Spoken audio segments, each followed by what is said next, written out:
Karimnagar, Adilabad, Nizamabad, Medak teachers MLC ఎన్నికల్లో మల్క కొమరయ్యకు మొదటి ప్రాధాన్యత. ఓటు వేద్దాం, గెలిపిద్దాం. మీకోసం, మీ సమస్యల కోసం మీ తరఫున గళమెత్తుతాడు, ప్రభుత్వంతో కొట్లాడతాడు. ఆంధ్రప్రదేశ్ రాష్ట్ర శాసనసభకు వైఎస్ జగన్మోహన్ రెడ్డి హాజరు కాబోతున్నాడు. ఇప్పటిదాకా ప్రతిపక్ష నేత హోదా ఇస్తే తప్ప అసెంబ్లీకి రాను, అసెంబ్లీకి వస్తే నాకు ఎలాగో మైక్ ఇవ్వరు, అందువల్ల నేను మీడియాతోనే మాట్లాడతాను అంటూ భీష్మించుకొని కూర్చున్న జగన్మోహన్ రెడ్డి అనివార్యంగా మనసు మార్చుకోవాల్సి వచ్చింది. తానే కాదు, తన మొత్తం ఇతర 10 మంది ఎమ్మెల్యేలతో పాటు అసెంబ్లీకి రాబోతున్నాడు మండే. ఎందుకు ఈ రకమైన మార్పు వచ్చింది? ఈ క్రెడిట్ మొత్తం రఘురామకృష్ణరాజు చెల్లుతుంది. ఒక రకంగా చెప్పాలంటే రఘురామకృష్ణరాజు దెబ్బకు జగన్ అసెంబ్లీకి వచ్చాడు. రఘురామకృష్ణరాజు పంతం మాత్రం నెగ్గించుకున్నాడు. అసెంబ్లీకి జగన్ను రప్పించాలి, జగన్ అసెంబ్లీకి వచ్చిన సమయంలో తాను సభాపతి స్థానంలో కూర్చోవాలి, తన అనుమతితోనే జగన్మోహన్ రెడ్డి మాట్లాడాలి అని ఆయన పంతం నెగ్గించుకోవడం అనేది క్లియర్గా కనబడుతోంది. రావాలి జగన్, కావాలి జగన్, రావాలి జగన్ అంటూ రఘురామకృష్ణరాజు రాజ్యాంగ నిబంధనల్ని, అసెంబ్లీ నిబంధనల్ని సంధిస్తూ వచ్చాడు. ఎప్పుడైతే రఘురామకృష్ణరాజు ఏం చేయబోతున్నాడో అర్థమైందో జగన్కు మరో మార్గం లేదు. ఎందుకంటే అసెంబ్లీ రూల్స్లో ఉంది, భారత రాజ్యాంగంలో ఉంది. ఈ విషయంలో జగన్ అసెంబ్లీకి రాకపోతే మేము అతని సభ్యత్వాన్ని రద్దు చేస్తామంటూ డిప్యూటీ స్పీకర్ రఘురామకృష్ణరాజు చేసిన మాటలపైన గతంలో విశ్లేషించినప్పుడు కూడా చెప్పాను. భారత రాజ్యాంగంలోని ఆర్టికల్ 190 క్లాస్ 4 190 క్లాస్ 4 ప్రకారము ఒక శాసనసభ సభ్యుడు 60 రోజుల పాటు సభకు హాజరు కాకపోతే, సభ అనుమతి లేకుండా హాజరు కాకపోతే అతని సభ్యత్వం రద్దవుతుంది. సభ నుంచి లీవ్ తీసుకోవచ్చు, అనుమతి తీసుకోవచ్చు. అయితే అది సభ ఇవ్వాల్సి ఉంటుంది అనుమతి. అందువల్ల జగన్మోహన్ రెడ్డికి సభ అనుమతి ఇచ్చే అవకాశమే లేదు. ఎందుకంటే సభలో ఆయన పార్టీకి 11 మంది ఉంటే ప్రత్యర్థులకు 164 సీట్లు ఉన్నాయి. అందువల్ల సభ అనుమతి తీసుకొని సభకు దూరంగా ఉండడం సాధ్యం కాదు. మన చిన్నప్పుడు పల్లెటూరులో దొరికిన పాలు ఇప్పుడు సిటీలో దొరకటం లేదు. మా ఇంట్లో దీని గురించి మాట్లాడుకుంటున్నప్పుడు కంట్రీ డిలైట్ గురించి తెలిసి ఉన్నత ప్రమాణాలు ఉన్న ల్యాబ్స్ లో టెస్ట్ చేయించి రోజు రిపోర్ట్స్ ని యాప్ లో అప్డేట్ చేస్తారు. వాళ్ళ విధానాలు చూసి సంతృప్తి చెంది ఇలా రికమెండ్ చేస్తున్నాను. ఇప్పుడే కంట్రీ డిలైట్ యాప్ ని డౌన్లోడ్ చేసుకోండి. Download the country delight app now. ఇక సభకు రాకపోతే ఏమవుతుంది? క్లియర్గా రాజ్యాంగం ఆర్టికల్ 190 క్లాస్ 4 చెప్తోంది. 60 days కంటిన్యూస్గా ఆబ్సెంట్ అయితే డిస్క్వాలిఫై అయిపోతారు. ఒకవేళ 4 రోజుల కన్నా ఎక్కువ సభ ప్రోరోగైనా, వాయిదా పడినా ఆ రోజులు లెక్కించరు. అందువల్ల రఘురామకృష్ణరాజు వాస్తవంగా 30 రోజుల పాటు కనీసం అసెంబ్లీని సమావేశపరచాలని ముఖ్యమంత్రి చంద్రబాబు నాయుడు కూడా కోరాడు.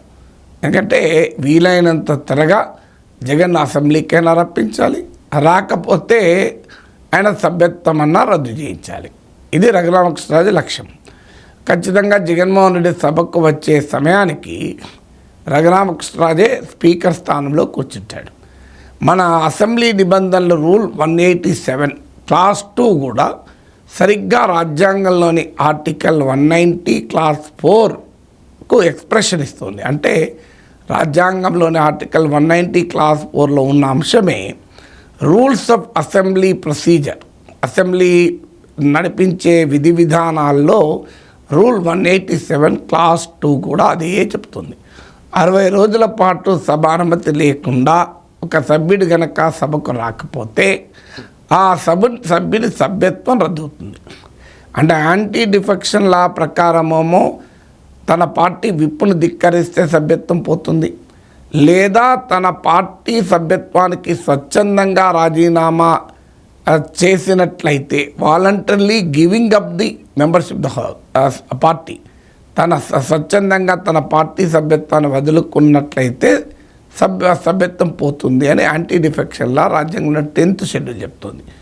దానిపైన స్పీకర్ నిర్ణయమే ఫైనల్ అని కూడా చెప్తోంది. అది ఆల్రెడీ సుప్రీంకోర్టులో కేసులు నడుస్తున్నాయి. అందువల్ల ఇక్కడ డిస్క్వాలిఫికేషన్కు మరొక మార్గం ఏంటంటే సభ్యుడు సభకు రాకపోవడం. అందుకే వచ్చి ఎంతసేపు ఉంటాడు? ఇప్పుడు జగన్మోహన్ రెడ్డి నిజంగానే సభలో వచ్చి కూర్చుంటాడా లేదా సంతకం పెట్టి వెళ్ళిపోతాడా? అలా కనబడి సభ నిబంధనలో ఇంతసేపే ఉండాలి అని నిబంధన పెట్టగలరా? ఇవన్నీ మనం చూడాలి. బహుశా సభకు వస్తే ఉంటాడనుకుంటాను. నేను అనేక ఉదాహరణలతో సహా చెప్పాను. సభకు రాకుండా ఉండడం వల్ల జగన్మోహన్ రెడ్డి సాధించేది ఏమీ ఉండదు. ఎందుకంటే శాసనసభ్యుడిగా పులివెందుల ప్రజలు ఎన్నుకున్నప్పుడు ఆ ప్రజలకు ప్రతినిధిగా ఉండాలి. ఇక తనకు ప్రధాన ప్రతిపక్ష నేత హోదా ఇస్తేనే వస్తాను, చంద్రబాబు నాయుడుకి ఇచ్చిన సమయం తనకు కూడా ఇవ్వాలి, ఈ గొంతెమ్మ కోరికల వల్ల లాభం లేదు.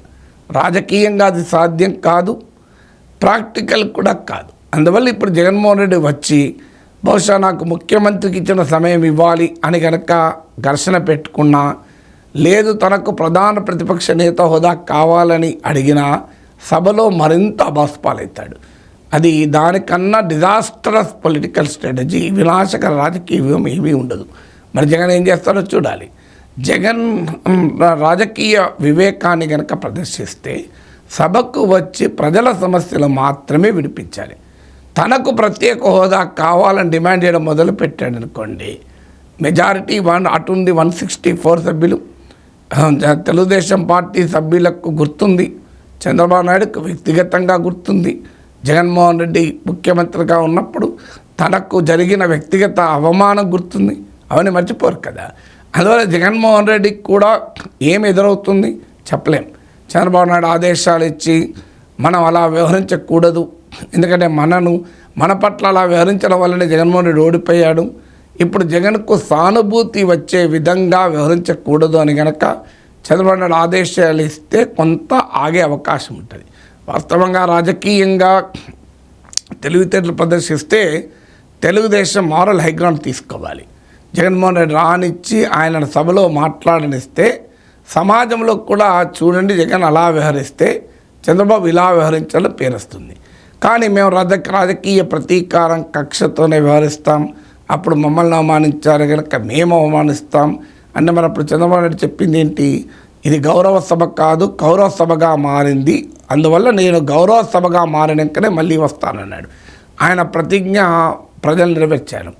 ఇప్పుడు తెలుగుదేశం పార్టీ కూడా జాగ్రత్త పడాల్సింది. దీన్ని కౌరవ సభగా మార్చకుండా చంద్రబాబు నాయుడు జాగ్రత్త పడాలి, పవన్ కళ్యాణ్ జాగ్రత్త పడాలి. ఎందుకంటే దీనికి గౌరవ సభగా ఉంచి జగన్మోహన్ రెడ్డి కనుక వస్తే ఆ రకంగా రప్పించగలిగితే తెలుగుదేశం పార్టీ నైతిక విజయం సాధించినట్లే.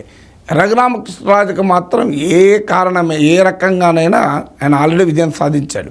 అసెంబ్లీకి వస్తున్నా అనే జగన్ ప్రకటనతోనే రఘురామకృష్ణరాజు పంతం నెగ్గినట్లే, రాజకీయంగా ఆయన గెలిచినట్లే, అనుమానమే లేదు.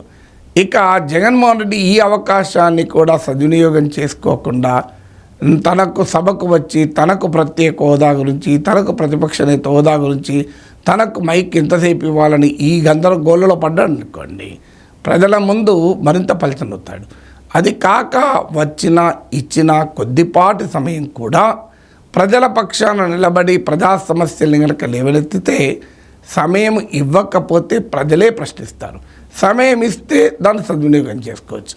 అది కాకుండా రాజకీయ దాడికి, ఎదురు దాడికి, తాను వ్యక్తిగత హోదా కొరకు అసెంబ్లీలో తాపత్రయపడితే నష్టపోయేది జగన్ మాత్రమే. చూడాలి అసెంబ్లీలో ఏం జరుగుతుంది, జగన్ ఎలా ప్రవర్తిస్తాడు, తెలుగుదేశం జనసేన సభ్యులు ఎలా ప్రవర్తిస్తారు, బీజేపీ సభ్యులు, రఘురామకృష్ణరాజు పంతం నెగ్గిన సన్నివేశం ఎంత రక్తి కడుతుంది, ఇదంతా మనం సోమవారం రోజు వెండితెరపై చూడాల్సిందే.